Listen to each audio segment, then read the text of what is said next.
खूप वर्षांपूर्वीची गोष्ट आहे. रेवती एक हुशार, मेहनती आणि प्रेमळ हृदयतज्ञ. तिचं बालपण कोकणात गेलं, पण मेडिकल शिक्षणासाठी ती मुंबईला आली. तिचं डॉक्टर होण्याचं स्वप्न पूर्ण झालं आणि ती कोकण भागातील एका सरकारी रुग्णालयात डॉक्टर म्हणून भरती झाली. त्या गावात विजेचा अपुरा पुरवठा, घनदाट जंगल आणि रात्रीची दाट शांतता यामुळे अनेक जण धास्तावतात. पण रेवती न घाबरता सेवा करत राहिली. तीव्र हृदयविकाराच्या रुग्णांची संख्या या भागात जास्त होती.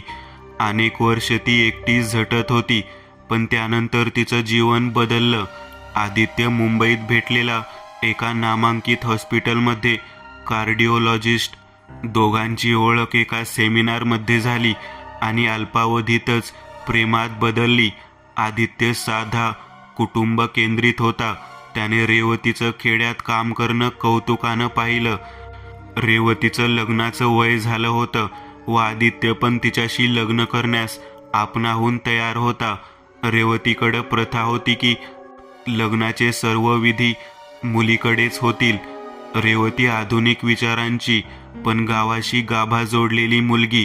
तिचं लग्न आदित्यसोबत मोठ्या घरात देशमुखांकडे ठरलं होतं. सर्व तयारी सुरू होती. हळदीचा कार्यक्रम खास पारंपरिक पद्धतीनं करण्याचा आग्रह घरच्यांनी धरला होता. हळदीच्या दिवशी सकाळपासून सगळं घर गजबजलेलं होतं. केशर, चंदन, उटणं, वाजंत्री, वऱ्हाड आणि भजनाच्या गजरात घर दुमदुमून गेलं होतं.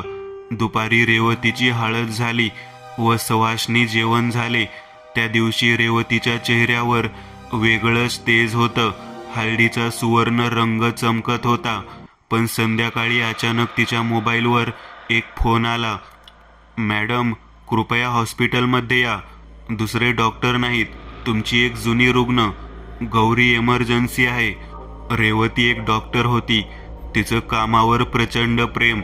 लोकांचे जीव वाचवणं हेच तिचं ध्येय. हृदयरोग विशेषज्ञ. गौरी तिच्यासाठी खास होती. ती एक गरीब महिला होती, पण रेवतीच्या उपचारामुळे तिचं बालपण व्यवस्थित झालं होतं. आता पुन्हा काहीतरी बिघडलं होतं.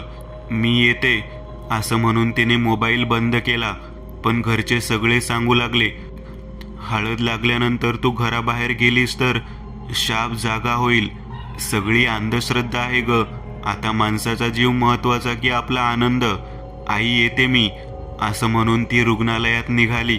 तिच्या गाडीचा ड्रायव्हर उपलब्ध नव्हता, म्हणून तिनं स्कूटी घेतली. गावातून निघाल्यावर ती ज्या रस्त्यानं जायला लागली तिथं अंधार दाटलेला होता. वाऱ्याचा आवाज झाड हालताना विचित्र आवाज करत होती. ती साधारण संध्याकाळी 8 वाजता सरकारी रुग्णालयात पोहोचली. आज रुग्णालय रोजपेक्षा वेगळंच जाणवत होते. ती मनातच म्हणाली. तिने रिसेप्शन टेबलवर ज्योती म्हणून हाक मारली. कोणीच नव्हतं. रेवती जसजसं वॉर्डमधून पुढे जाऊ लागली तसं अचानक रुग्णालयाच्या लाईट चालू बंद होऊ लागल्या. रेवती, गौरी, ज्योती हाक मारतच होती, पण आतमध्ये घडत असलेल्या विचित्र गोष्टीने रेवतीला जरा भीती वाटू लागली.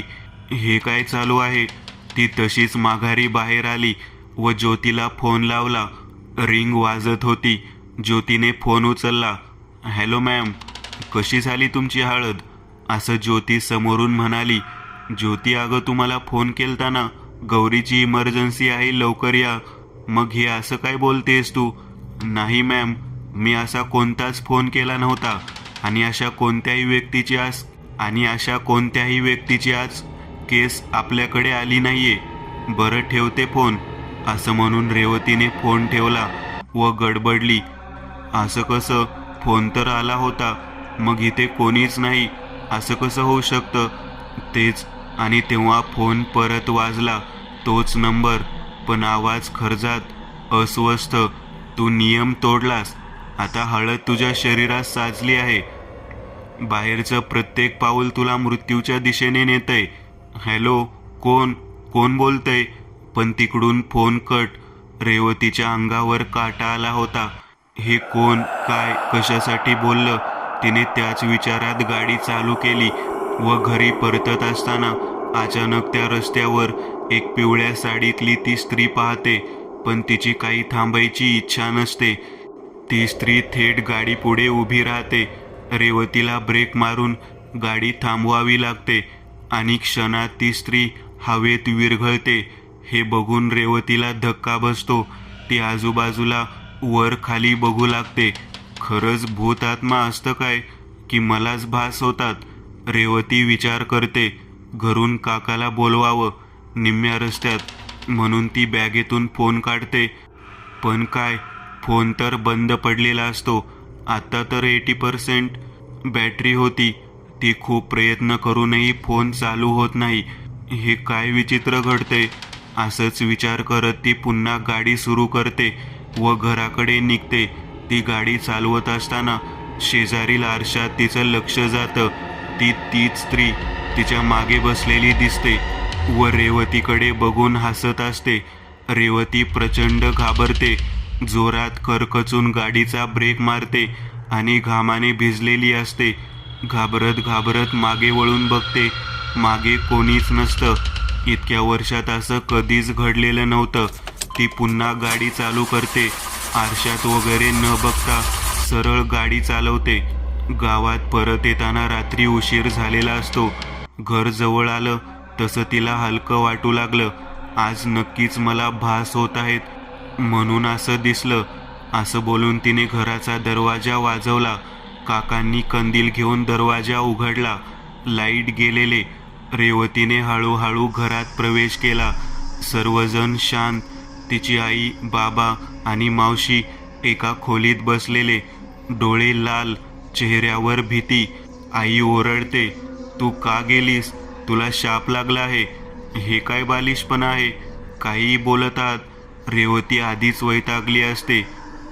रेवती रागाने ओरडते तेव्हा घरात एक सावली दिसते. छताला उलटी लटकलेली. तिचं शरीर पूर्ण हळदीने माखलेलं. केस पिवळे, डोळे रिते. तो शाप आता शरीरात आहे. कोणीतरी कुजबुजतं. ते ऐकून रेवतीचे हृदय जोरजोरात धडधड करू लागतं. हा नक्कीच भास नाही, ही तर तीच स्त्री आहे. रेवती रात्रभर तिच्या आईला बिलगून बसते. घरात चित्रविचित्र आवाज, रडणं, हसणं होत होते. दुसऱ्या दिवशी गावातल्या वृद्धबाईंनी सांगितलं, तू जायंतिकाचा नियम तोडलास. आता तिचा आत्मा तुला हळूहळू गिळेल.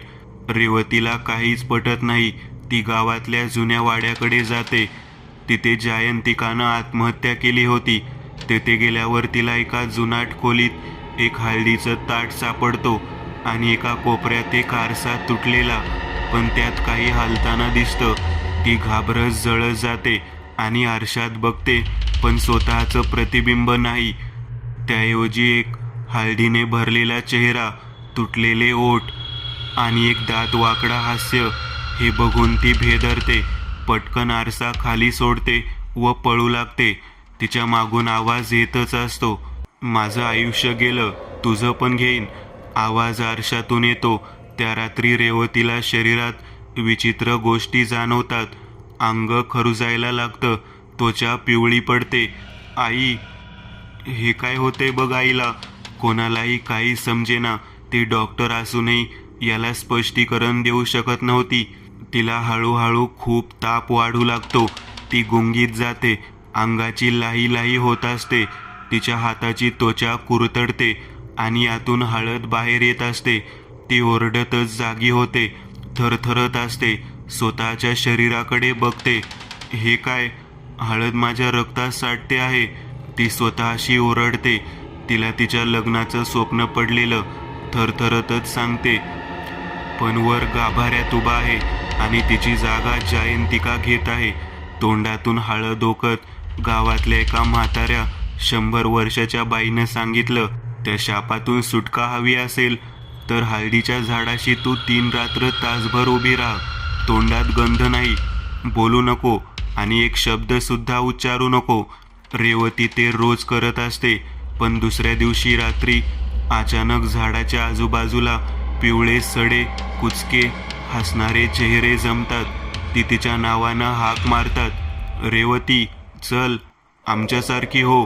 ती न बोलता थांबते, पण तेवढ्यात तिच्या अंगावर कीटकासारखा छोट्या पिवळ्या छायांचा वर्षाव होतो. तिला लक्षण दिसतं. तिच्या एकेका नखाखाली हळद जमायला लागते.